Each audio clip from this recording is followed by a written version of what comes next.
have to improve our food production to support rapid population growth. We know that rising food production per capita was central to the success of the Asian tigers.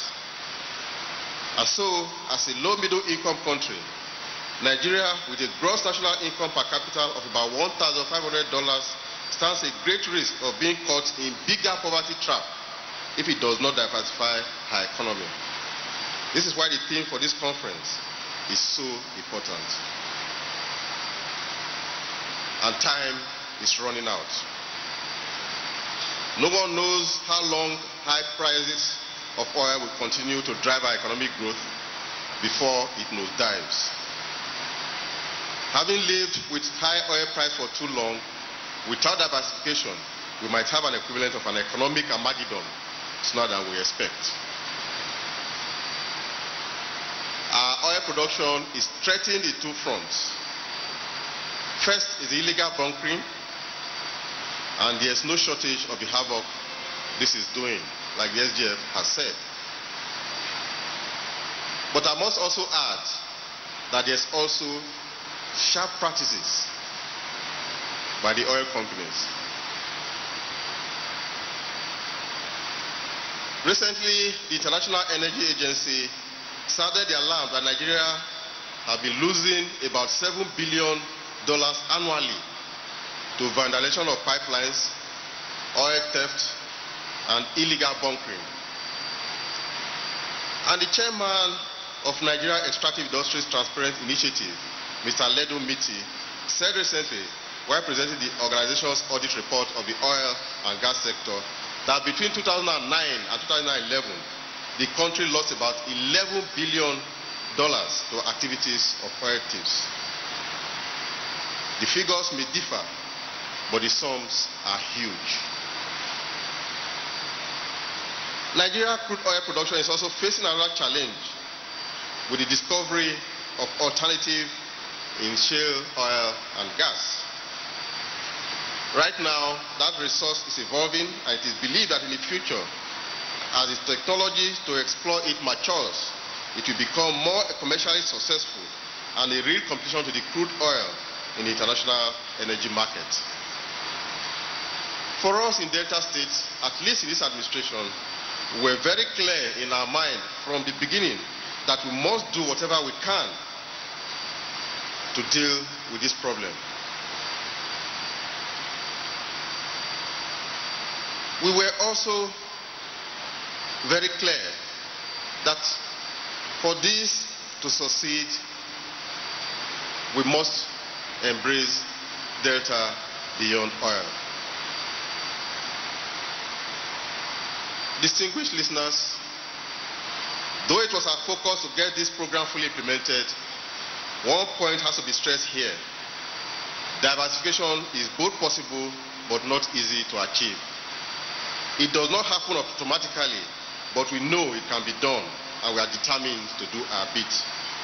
My hope is that the next administration will see the wisdom to sustain and continuously invest in further expanding the infrastructure and human capital development that is abundant in the state. And I'm happy that the Duke himself has told us about two persons here that are aspiring to lead the next administration. I must say that they are more than this. What we may do is to give each person 1 year.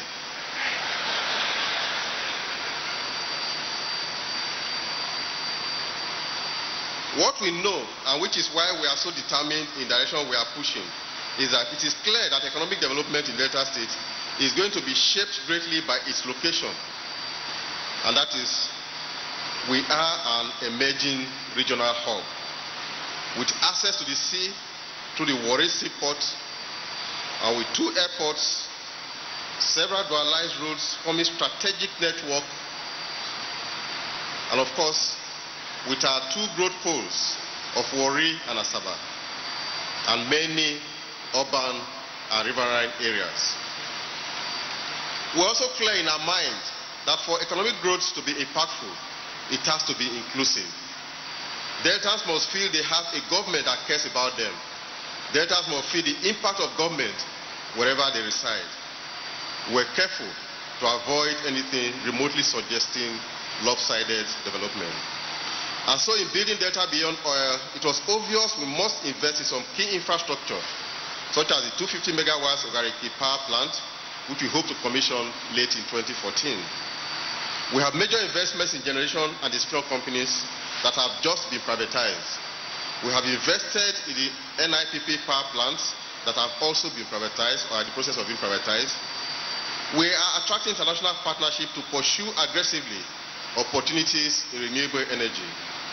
We are developing both policy and regulatory framework to give comfort and attract investment into our renewable energy sector.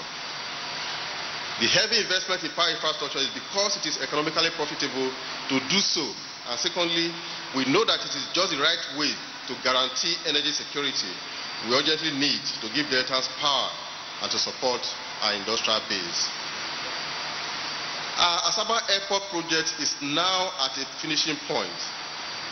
This airport is easily the best in the country and hopefully in future can become one of the busiest and most profitable. It has actually gone beyond the project. It is now an Asaba Airport program. Its location makes it an important airport to watch in the future. I am certain that its completion is at the center of the rapid growth and urbanization of Asaba capital city. The Osubi Airport, Osubi is very close to Warri. We are doing an improvement program on that airport. We are increasing or constructing another runway of 4 kilometers and also upgrading the terminal building to become one of the best in the country. Osubi serves Warri Commercial Hub and the oil industry sector located in the area. So far, I can say that our road infrastructure program has been a resounding success. We have constructed several kilometers of roads. In actual fact, about 1,006 kilometers, bringing the total to about 3,226 kilometers of roads. We have also made good progress in our educational programs. So far, we have either built or rehabilitated over 18,000 classrooms. Many of them built to international standard. In fact, when you look across this event center, you will see one of them. And education in this state is virtually free. Our first-class scholarship scheme, what that simply means is that every Delta who makes a first class within 3 years gets a scholarship to study anywhere. It's 5 million naira a year, whether your mother or your father is a Delta. Rather, your father or your mother qualifies you to get that scholarship. So women who are married to people outside Delta states, if your child has first class, you are entitled to that scholarship. And so far, we have over 180 Deltans who are benefiting for that first class program. Our agriculture program is driven by a combination of our strategic partnership with big agro-based companies like Obasanjo Farms, and also by our big push strategy of setting up of agro-based processing facilities in fish mills and cassava pellets. These processing facilities are in collaboration with some private investors and the Farmers Association. We are also giving support to our farmers in terms of inputs, subsidies, and by deliberately building infrastructure like roads to farming communities to ease access to markets and movement of their produce. Our industrial program is anchored on setting up special economic zones and construction of industrial parks. In partnership with the federal government, through the NNPC, like the Minister of Information said, Delta State is the host at Uduaghan to the multi-billion-dollar gas-based industrial program. And I must at this juncture thank Mr. President for approving that program. The gas-based industrial program is to host a central processing facility, a fertilizer, and petrochemical plants as a strategy to convert gas into economic assets.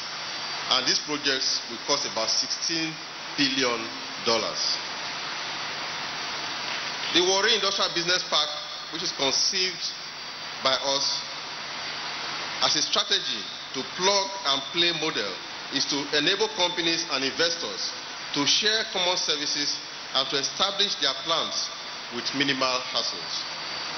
That project, in partnership with the private sector, is on course and stands out as an outstanding success with 150 recipients